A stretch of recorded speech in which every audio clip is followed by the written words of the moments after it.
ആഡംബര കാർ ഇറക്കുമതിയുമായി ബന്ധപ്പെട്ട നടൻ ദുൽഖർ സൽമാന്റെ വീട്ടിൽ ഇ ഡി റെയ്ഡ്. ദുൽഖറിന്റെ പനമ്പള്ളിയിലെയും ചെന്നൈയിലെയും വീടുകൾ ഉൾപ്പെടെ 17 ഇടങ്ങളിലാണ് ഇ ഡി പരിശോധന. നിലവിൽ കസ്റ്റംസിന്റെ പരിശോധനയ്ക്ക് പിന്നാലെയാണ് ഇ ഡിയുടെ പരിശോധന എന്നത് ഏറെ ശ്രദ്ധേയമാണ്. നമുക്കറിയാം, ഫെഡറൽ എക്സ്ചേഞ്ച് മാനേജ്മെന്റ് ആക്ട് അഥവാ ഫെമ 1999 പ്രകാരം നടത്തുന്ന അന്വേഷണത്തിന്റെ ഭാഗമായാണിപ്പോൾ E D Kochi zonal office കേരളത്തിലും തമിഴ്നാട്ടിലുമായി 17 സ്ഥലങ്ങളിൽ പരിശോധന നടത്തുന്നത്. ഉയർന്ന നിലവാരത്തിലുള്ള ലക്സറി വാഹനങ്ങളുടെ കടത്തും അനധികൃത വിദേശ നാണയ ഇടപാടുകളും സംബന്ധിച്ച കേസിലാണ് ഇപ്പോൾ ഈ 17 ഇടങ്ങളിൽ പരിശോധന നടക്കുന്നത്. ഇന്ത്യ, ഭൂട്ടാൻ, നേപ്പാൾ വഴികളിലൂടെ ലാൻഡ് ക്രൂസർ, ഡിഫൻഡർ, മാസറാട്ടി പോലുള്ള ലക്സറി കാറുകൾ നിയമവിരുദ്ധമായി ഇറക്കുമതി ചെയ്ത് രജിസ്റ്റർ ചെയ്യുന്ന സംഘത്തെ പറ്റിയുള്ള വിവരങ്ങളാണ് ഇപ്പോൾ പരിശോധിക്കുന്നത് എന്നാണ് നമുക്ക് മനസ്സിലാക്കുന്നത്. അതാണ് ഇപ്പോൾ ഇ ഡി നടത്തുന്ന ഈ പരിശോധനയുടെ ആധാരം എന്നാണ് മനസ്സിലാക്കുന്നത്. പ്രാഥമിക അന്വേഷണത്തിൽ കോയമ്പത്തൂരിനെ ആസ്ഥാനമാക്കി പ്രവർത്തിക്കുന്ന ഒരു സംഘം ആ വ്യാജരേഖകൾ ഇങ്ങനെയാണ്: ഇന്ത്യൻ ആർമി, US എംബസി, വിദേശകാര്യ മന്ത്രാലയം എന്നിവയുടെ പേരിലാണ് ഇത്തരത്തിലുള്ള വ്യാജരേഖകൾ ഉപയോഗിച്ച് അരുണാചൽ പ്രദേശ്, ഹിമാചൽ പ്രദേശ് അടക്കമുള്ള സംസ്ഥാനങ്ങളിൽ തട്ടിപ്പ് രജിസ്ട്രേഷനുകൾ നടത്തി പിന്നീട് ആ വാഹനങ്ങൾ ഹൈനൈറ്റ് വർത്തുള്ള വ്യക്തികൾക്കും സിനിമാ താരങ്ങൾക്കും കുറഞ്ഞ വിലയ്ക്ക് വിറ്റത് വ്യക്തമാക്കുന്നു എന്നാണ് ഇ ഡി പറയുന്നത്. ഫെമയുടെ സെഷൻ 3, 4, 8 ലംഘനങ്ങൾ പ്രാഥമികമായി കണ്ടെത്തിയതിനെ തുടർന്ന് ഹവാല ചാനലുകൾ വഴി അനധികൃത വിദേശ നാണയ ഇടപാടുകളും അതിരുകടന്ന പണമിടപാടുകളും സംബന്ധിച്ച കേസിലാണ് ഇപ്പോൾ ഇ ഡി നടപടികൾ തുടങ്ങിയത് എന്നാണ് നമുക്ക് മനസ്സിലാക്കാൻ സാധിക്കുന്നത്. പണപ്പാത, ലാഭം കൊയ്തവർ, വിദേശ നാണയ ഇടപാടുകളുടെ ഉറവിടം തുടങ്ങിയവ കണ്ടെത്താനുള്ള അന്വേഷണമാണ് ഇ ഡിയുടെ ഭാഗത്ത് നിന്ന് നടക്കുന്നതെന്ന് മനസ്സിലാക്കുന്നു. ഓപ്പറേഷൻ 17 സ്ഥലങ്ങളിലാണ് ഇപ്പോൾ ഇതുമായി ബന്ധപ്പെട്ട് ഇ ഡിയുടെ പരിശോധന നടക്കുന്നത്. ഇതിൽ പൃഥ്വിരാജ്, ദുൽഖർ സൽമാൻ, അമിത് ചെക്കാലക്കൽ തുടങ്ങിയ സിനിമാ താരങ്ങളുടെ വീടുകളും വാഹന ഉടമകൾ, ഓട്ടോ വർക്ക്ഷോപ്പുകൾ, വാഹന വ്യാപാരികൾ എന്നിവരുടെ സ്ഥലങ്ങളും ഉൾപ്പെടുന്നുണ്ട്. എറണാകുളം, തൃശൂർ, കോഴിക്കോട്, മലപ്പുറം, കോട്ടയം, കോയമ്പത്തൂർ ജില്ലകളായി പരിശോധന വ്യാപിച്ച് നടക്കുകയാണ് ഇ ഡിയുടെ ഭാഗത്തുനിന്ന് എന്നുള്ള വിവരങ്ങളാണ് ഇപ്പോൾ ലഭ്യമാകുന്നത്. നാമി ദിനേശ് കൊച്ചിയിൽ നിന്ന് ചേരുന്നു. മമ്മൂട്ടിയുടെ പനമ്പള്ളി നഗറിലെ വീട്ടിലാണ് നവമിയുള്ളതെന്നാണ് ഞാൻ മനസ്സിലാക്കുന്നത്. നവമി, വളരെ പ്രധാനപ്പെട്ട കാര്യമെന്ന് പറയുന്നത് ഇന്നലെ കസ്റ്റംസ് ഹൈക്കോടതിയിൽ ചെറിയ തരത്തിൽ കസ്റ്റംസിന് തിരിച്ചടി എന്ന് തന്നെ പറയാം. അത്തരത്തിലുള്ള ചോദ്യങ്ങൾ, വലിയ ചോദ്യങ്ങൾ ഹൈക്കോടതിയുടെ ഭാഗത്തുനിന്ന് കസ്റ്റംസ് നേരിട്ടിരുന്നു. അതിന് തൊട്ടു പിന്നാലെയാണ് ഇപ്പോൾ ഇതാ കാര്യങ്ങൾ കടുപ്പിക്കുകയാണ് എന്ന് വ്യക്തമാക്കുന്ന രീതിയിൽ ഇപ്പോൾ ഇ ഡി കൂടി കളത്തിലിറങ്ങുന്നത്. ദുൽഖർ സൽമാൻ അടക്കം ഈ 17, ഇപ്പോൾ പൃഥ്വിരാജിനടക്കം അമിത് ചെക്കാലക്കലിനടക്കം മറ്റ് 17 ഇടങ്ങളിൽ നടത്തുന്ന പരിശോധന, വാഹന ഉടമകൾക്കൊക്കെ പരിശോധന നടക്കുന്നുണ്ട്. ഇവർക്കെല്ലാം കുരുക്ക് മുറുകുന്നു എന്നാണോ മനസ്സിലാക്കേണ്ടത്? ഏറ്റവും പുതിയ വിവരങ്ങൾ എന്തൊക്കെയാണ്?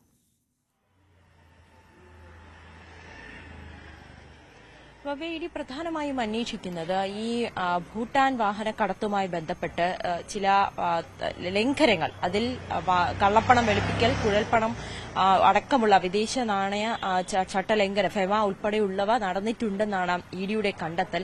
ഇതിന്റെ രേഖകൾ ശേഖരിക്കുക അല്ലെങ്കിൽ കൃത്യമായിട്ടുള്ള തെളിവുകൾ ശേഖരിക്കുക എന്നതാണ് ഇ ഡിയുടെ നീക്കം. അതിന്റെ ഭാഗമായാണ് ഇപ്പോൾ ദുൽഖർ സൽമാന്റെ കേരളത്തിലെ 2 വീടുകളിൽ, ഒന്ന് പനമ്പള്ളിയിലെ മമ്മൂട്ടിയുടെ വീട്ടിലും മറ്റൊന്ന് എളംകുളത്തെ വീട്ടിലും, ഈ 2 ഇടങ്ങളിൽ ഇ ഡിയുടെ പരിശോധനയുണ്ട്. അതോടൊപ്പം തന്നെ ദുൽഖറിന്റെ ചെന്നൈയിലെ വീട്ടിലുമുണ്ട്. ദുൽഖർ ചെന്നൈയിലെ വീട്ടിലുണ്ടെന്നാണ് നമുക്ക് അറിയാൻ സാധിക്കുന്നത്. അതോടൊപ്പം തന്നെ പൃഥ്വിരാജിന്റെ ഫ്ളാറ്റിലും അമിത് ചക്കാലക്കലിന്റെ വീട്ടിലും, ഇങ്ങനെ ഇടങ്ങളിലേക്കാണ് പ്രധാനപ്പെട്ട നടന്മാർ ഇവർ 3 പേരുമാണ് ഈ കസ്റ്റംസിന്റെ പരിശോധനയിൽ വാഹനം പിടിച്ചെടുക്കുകയും അല്ലെങ്കിൽ ഈ അന്വേഷണവുമായിട്ടൊക്കെ നടക്കുന്നത്. ഇവർ 3 പേരുടെ വീടുകളിലും അതോടൊപ്പം തന്നെ ചില വ്യവസായികളുടെയും വാഹന ഡീലർമാരുടെയും വീടുകളിലും സ്ഥാപനങ്ങളിലുമാണ് ഇ ഡി പരിശോധന നടക്കുന്നത്. ഒരേ സമയം 17 ഇടങ്ങളിലാണ് പരിശോധന നടക്കുന്നത് എന്നുള്ളതാണ് ഏറ്റവും പ്രധാനപ്പെട്ട കാര്യം. ഇവരുടെ ഉദ്ദേശം, ഇ ഡിയുടെ ഉദ്ദേശം കൃത്യമായിട്ടുള്ള തെളിവുകൾ ശേഖരിക്കുക എന്നതാണ്. കസ്റ്റംസ് അടക്കം കൃത്യമായി തന്നെ കോടതിയിലടക്കം പറഞ്ഞിരുന്നു. ഇത് വലിയൊരു മാഫിയ സംഘത്തിന്റെ ഭാഗമായിട്ട് തന്നെയാണ് ഈ വാഹനങ്ങൾ, മാഫിയ സംഘമാണ് ഈ വാഹനങ്ങൾ കേരളത്തിലേക്ക് ഇങ്ങനെ എത്തിക്കുന്നത്. ഇതിന്റെ മറവിൽ വലിയ ഒരു കള്ളപ്പണ ഇടപാട് അല്ലെങ്കിൽ കള്ളപ്പണം വെളുപ്പിക്കൽ അടക്കമുള്ളവ നടക്കുന്നുണ്ടെന്നും കസ്റ്റംസ് കൃത്യമായി കണ്ടെത്തിയിട്ടുണ്ട്. നികുതി വെട്ടിച്ച് ഭൂട്ടാനിൽ നിന്നുമുള്ള വാഹനങ്ങൾ ഇന്ത്യയിലേക്ക് എത്തിക്കുന്നു. അവിടെ നിന്നാണ് വിവിധ ഇടങ്ങളിൽ കേരളത്തിൽ ഉൾപ്പെടെയുള്ള ആളുകൾ വാങ്ങുന്നത്. അത് വ്യവസായികൾ ഉണ്ടാകാം, സിനിമാ താരങ്ങൾ ഉണ്ടാകാം. ഇതിന്റെ പിന്നിലൊക്കെ വലിയ രീതിയിൽ കള്ളപ്പണ വെളുപ്പിക്കൽ, കള്ളപ്പണം, നികുതി തട്ടിപ്പ് ഇതൊക്കെ ഉണ്ടെന്ന് കസ്റ്റംസ് കൃത്യമായി തന്നെ കണ്ടെത്തുകയും ചെയ്തിരുന്നു. അതിന്റെ ഭാഗമായി നടത്തിയ പരിശോധനയിൽ ദുൽഖറിന്റെ അടക്കം വാഹനങ്ങൾ പിടിച്ചെടുക്കുകയും ചെയ്തു. പക്ഷേ അമിത് ചക്കാലക്കലായിക്കോട്ടെ ഇതുമായി ബന്ധപ്പെട്ട് കൃത്യമായിട്ടുള്ള രേഖകൾ അല്ലെങ്കിൽ അദ്ദേഹത്തിന്റെ കയ്യിലുള്ള രേഖകൾ കസ്റ്റംസ് ഉദ്യോഗസ്ഥരെ സമർപ്പിക്കുകയും ചോദ്യം ചെയ്യലിന് ഹാജരാകുകയും ഒക്കെ ചെയ്തിരുന്നു. എന്നാൽ ദുൽഖർ സൽമാൻ ആയിക്കോട്ടെ ഇതുവരേക്കും ചോദ്യം ചെയ്യലിന് ഹാജരാകുകയോ കസ്റ്റംസ് ആവശ്യപ്പെടുന്ന രേഖകൾ സമർപ്പിക്കുവാനോ തയ്യാറായിരുന്നില്ല.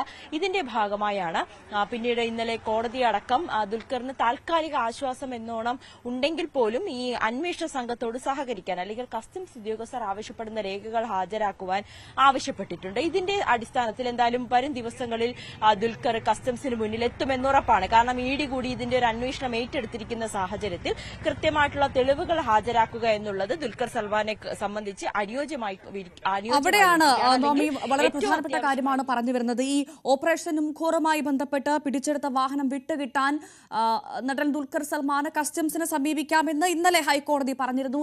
അതിന് പിന്നാലെയാണ് ഇന്ന് ഇഡി കൂടി രംഗത്തെത്തിയത് എന്നത് ഏറെ ശ്രദ്ധേയമാണ് അല്ലേ? ഇഡി പറയുന്നത് ഇതിലൊരു ഫെമ ചട്ടലംഘനം നടന്നിട്ടുണ്ടെന്ന് പ്രഥമ ദൃഷ്ട്യാ കണ്ടെത്തിയിട്ടുണ്ട്, അല്ലെങ്കിൽ തെളിവുകളുണ്ടെന്ന് തന്നെയാണ് ഇഡി ഉദ്യോഗസ്ഥർ കണ്ടെത്തിയിരിക്കുന്നത്. അതിന്റെ അടിസ്ഥാനത്തിലാണ് ഈ ഇഡി പുറത്തിറക്കിയ പത്രക്കുറിപ്പിലടക്കം ഇത് പറയുന്നുണ്ട്. അങ്ങനെ ഒരു 17 ഇടങ്ങളിൽ കൃത്യമായിട്ടുള്ള ഒരു പരിശോധനയും അതിന്റെ ഭാഗമായി തന്നെയാണ്. എന്നാലും ഈ പരിശോധനയിൽ നിന്നും ദുൽഖർ സൽമാനെ ഒഴിഞ്ഞു മാറുവാനോ അല്ലെങ്കിൽ ഹൈക്കോടതിയെ സമീപിക്കുവാനോ ഒന്നും കഴിയില്ല. കാരണം ഇഡിയും കസ്റ്റംസും ആവശ്യപ്പെട്ട രേഖകൾ ഇനിയെങ്കിലും ദുൽഖർ സൽമാനെ ഹാജരാക്കിയേ മതിയാകും. ആ വിധത്തിലാണ് അന്വേഷണം മുന്നോട്ട് പോയിക്കൊണ്ടിരിക്കുന്നത്. ഹൈക്കോടതിയെ സമീപിച്ചു, അത് താൽക്കാലികമായ ഒരു ആശ്വാസം എന്ന് തന്നെ നമുക്ക് അങ്ങനെ മാത്രമേ പറയാൻ കഴിയൂ. പക്ഷെ അത് ഈ കാർ വിട്ടു നൽകണമെന്ന് ദുൽഖർ സൽമാന്റെ ആവശ്യത്തെ ഹൈക്കോടതി അംഗീകരിച്ചിട്ടില്ല.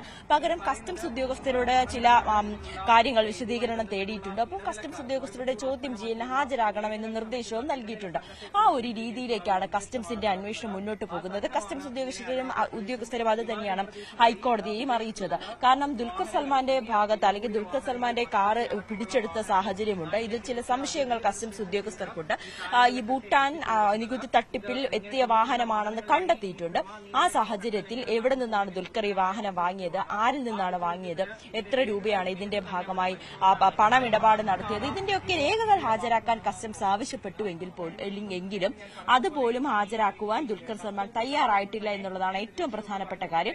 അതുകൊണ്ട് തന്നെയാണ് കസ്റ്റംസ് വീണ്ടും ഈ ആവശ്യം ഉന്നയിച്ചുകൊണ്ട് ഹൈക്കോടതിയിലടക്കം ഇന്നലെ മറുപടി നൽകുകയും ചെയ്തിരിക്കുന്നത്.